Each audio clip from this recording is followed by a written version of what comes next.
Hi, good morning everyone. This is Shivprasad Yadav.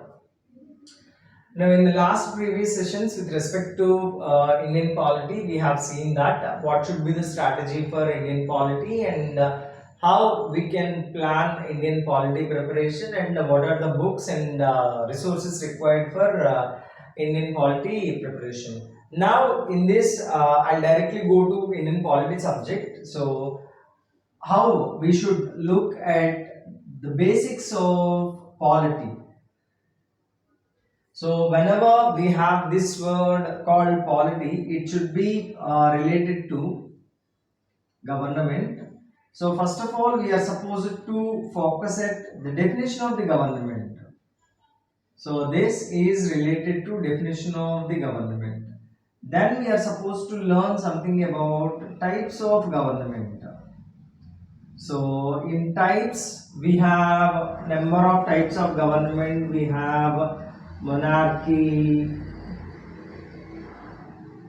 and we have oligarchy,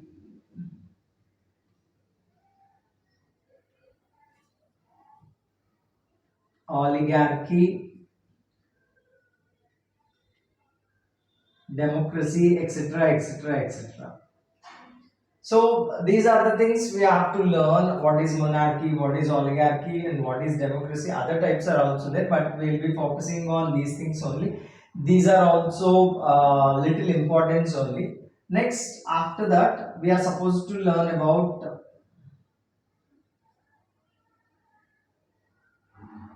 organs of the government. Organs, we have legislature, we have executive, and we have judiciary. So these are the three organs of the government, and whenever we have this concept called government, we are supposed to learn about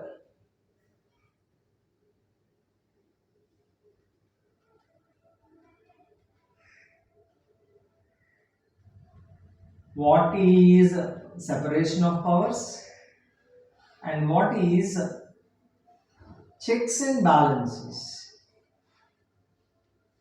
So I'll come to each and everything. So first of all, we are supposed to learn about government. If government is first topic, definition of government will be 1A and this will be 1B. So 1B, in 1B we have types and in 1C we have organs of the government like judiciary, we have executive, we have legislature, we have, and this will be D and this will be E. So look at that one. How many we have? In one we have 1A, 1B, 1C, 1E, 1D, 1E. So by doing this, we can learn a number of things. For example, basic definition of the government. So related to this thing only, there is a question in 2020 exam. And after that, types, after that organs, executive, judiciary, legislature, separation of powers and checks and balances. So when we are done with this thing, we are supposed to shift immediately towards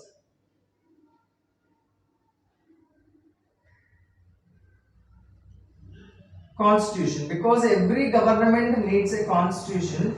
If we have this constitution, features will be there. What does it exactly says? For example, Indian constitution says that our constitution, based on our constitution, India is socialistic. So we are supposed to learn what is a socialistic state.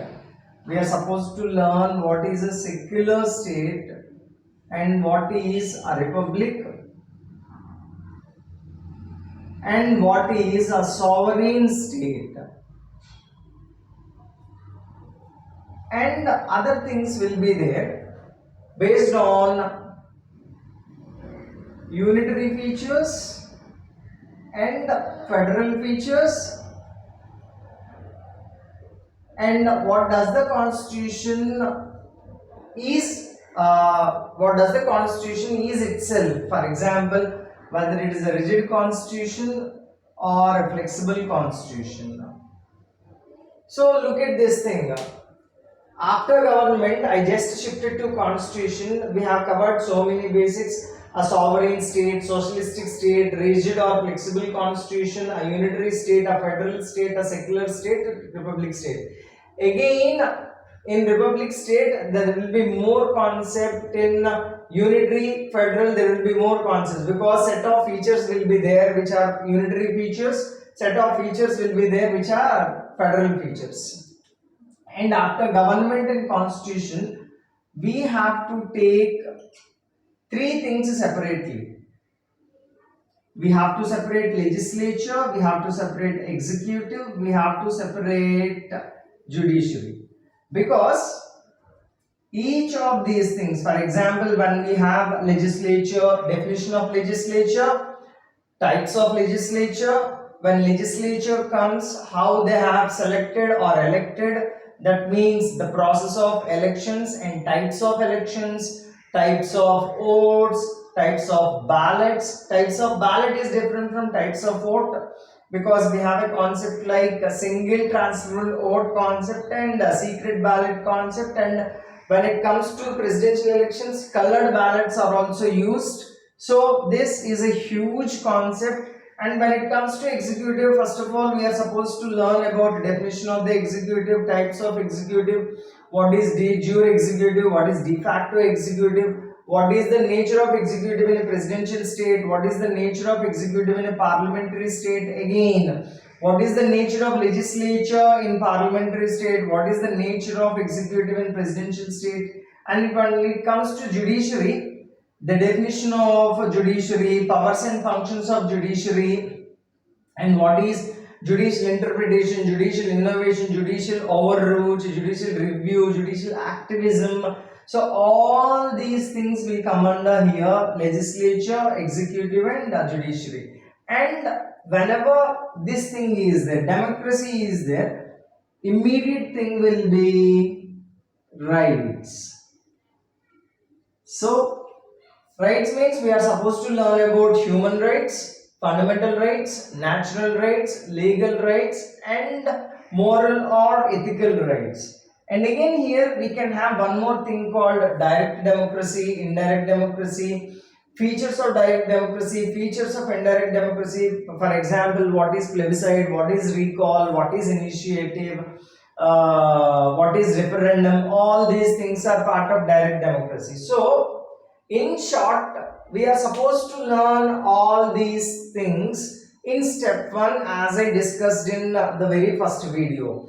If we want good score in both prelims and mains, and if your option is political science, we are supposed to learn these things. Now, the very first thing will be government. I numbered it already. The second thing will be related to constitution, and third thing will be related to legislature, executive, and judiciary. So in this only we'll discuss about features of unitary government, features of federal government, and what is the difference between legislature in a presidential government, legislature in a parliamentary government.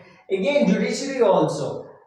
Although in England we have parliamentary type of government, in India we have parliamentary type of government, the judiciary is somewhat different in India and England. Their rule of law is different. In Indian context, rule of law is different. So these things are must when we step into Indian polity.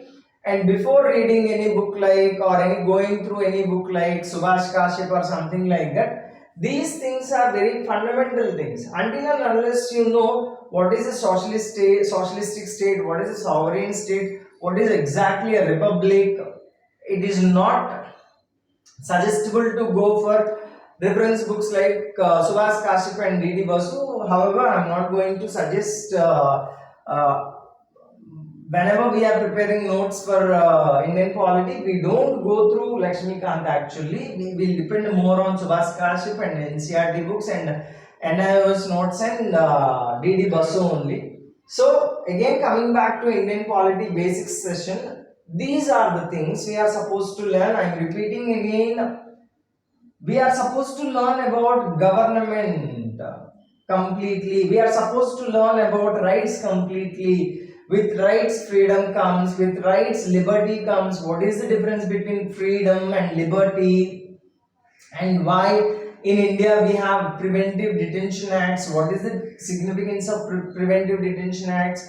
And nowadays we have this concept also. The Chief Justice of India is focusing more on sedition laws. What is the need of sedition laws in present context? Actually, they were introduced by the British. Still, we are following those sedition laws. So many things indirectly are there in this mind map or flow chart, whatever you call.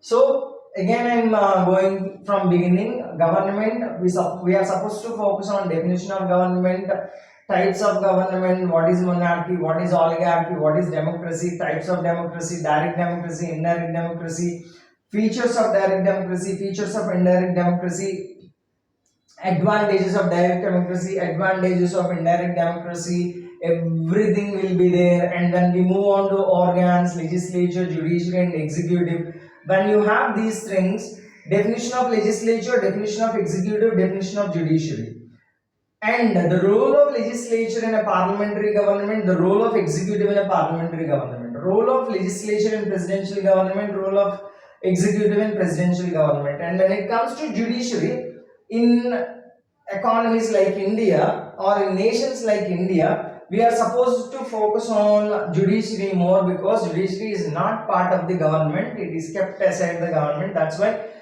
it has more role to play, like judicial activism, judicial review, judicial interpretation, judicial innovation, judicial overreach. So many concepts will be there. And when you go to this constitution thing, sovereign, socialist, republic, secular, federal, unitary and rigid constitution, flexible constitution, blah blah blah. And then indirectly we will complete elections part here, types of elections, types of ballots, types of votes, types of legislatures, types of executive. So if you are done with this thing, then almost your polity part is done. If whatever I have said in this session, if you people are very much comfortable with all those basics, then no need to go for any reference book also. For the expansion or for the advanced reading only, then we need a reference book. So that's all about this session, and this is the thing which is related to polity basics. And in my next session I'll directly start with government. From here I'll start. Thank you.